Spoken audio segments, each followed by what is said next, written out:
Welcome back to the another video of the cryptocurrency series. Cryptocurrency সিরিজের আরও একটি নতুন ভিডিওতে আপনাদেরকে স্বাগত। আর এটা সম্ভবত এই সিরিজের 4 নাম্বার ভিডিও।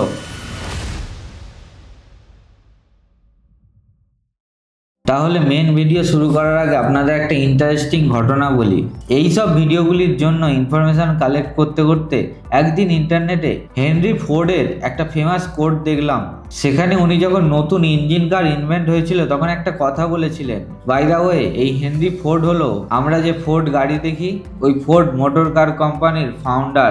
হেনরি ফোর্ড বলেছিলেন, if I had asked people what they wanted they would have said faster horses. যদি আমি লোকেদের দুটি জায়গার মধ্যে দ্রুত যাতায়াত করার কথা জিজ্ঞাসা করতাম, তারা তখন একটি দ্রুত ঘোড়া বলতো, সেই গাড়ির পরিবর্তে যার মধ্যে ইঞ্জিন আছে।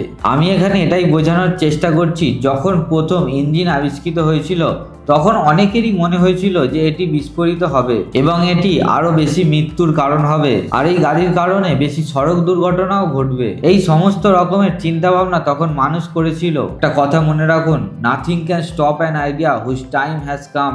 আর ব্লকচেন আপনার জন্য সেই আইডিয়া। ক্রিপ্টো, ওয়েব3 এই সবই হলো ব্লকচেন প্রযুক্তির একটি অ্যাপ্লিকেশন। তো সহজ ভাষায় ব্লকচেন হলো একটি লেজার। কোনো একটি দোকানে অনেক রকমের রেকর্ড হয়, যেমন কতটা দ্রব্য কেনা হলো, কতটা দ্রব্য বিক্রি হলো, এই সমস্ত কিছুর মূল্য এবং কোনো আইটেম কার কাছ থেকে এলো, কার কাছে গেল, আর এই সকল লেখা যেখানে লেখা হয় সেটাকে লেজার বা খতিয়ান বলা হয়। আর ব্লকচেন হলো ক্রিপ্টোকারেন্সির সেই লেজার, যেখানে ক্রিপ্টোকারেন্সির সমস্ত রেকর্ডগুলিকে এক একটি ব্লকের চেন আকারে সঞ্চয় করা হয়। এবার আমরা ব্লকচেন কিভাবে কাজ করে সেটা জানার জন্য প্রথমে আমাদের ব্লক কি সেটা জেনে নেওয়া প্রয়োজন।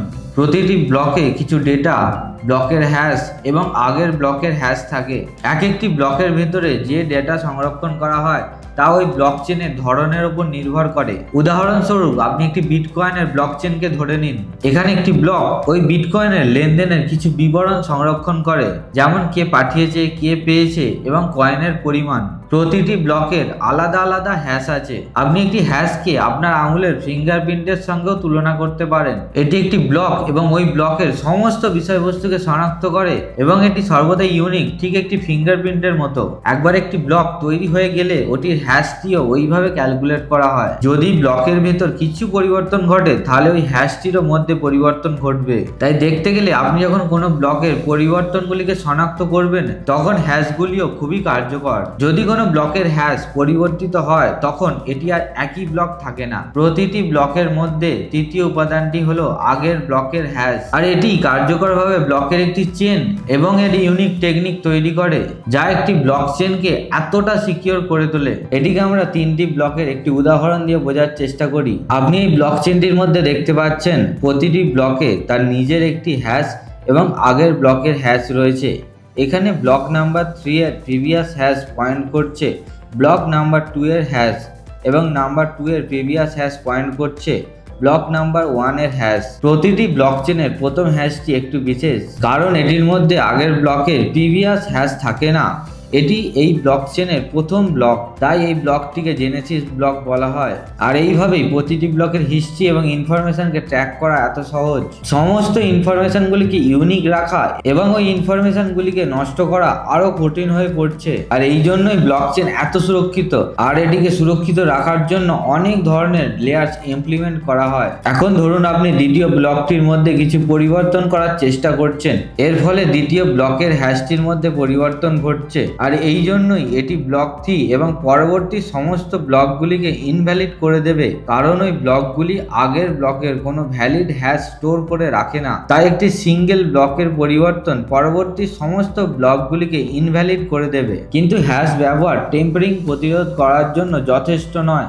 বর্তমান কম্পিউটারগুলি খুবই দ্রুত এবং প্রতি সেকেন্ডে কয়েক হাজার হ্যাশ ক্যালকুলেট করতে পারে। তাই আপনি কার্যকরভাবে একটি ব্লকের হ্যাশের সাথে টেম্পারিং করতে পারেন এবং ব্লকচেনটিকে আবার ভ্যালিড করতে অন্যান্য ব্লকের হ্যাশগুলিকে পুনরায় ক্যালকুলেট করতে পারেন।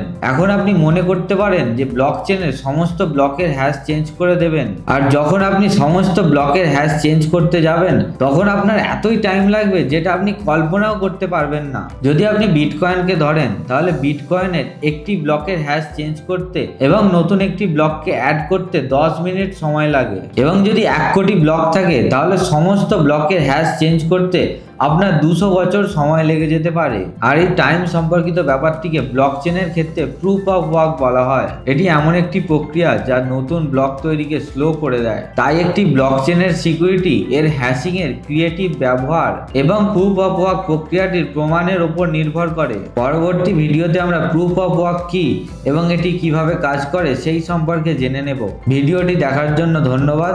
ভিডিওটি হেল্পফুল মনে হলে সকলের সাথে শেয়ার করে নিন। ভিডিও সম্পর্কিত কোনো প্রশ্ন বা অন্য ভিডিও সম্পর্কিত সাজেশন থাকলে অবশ্যই কমেন্ট করে জানান।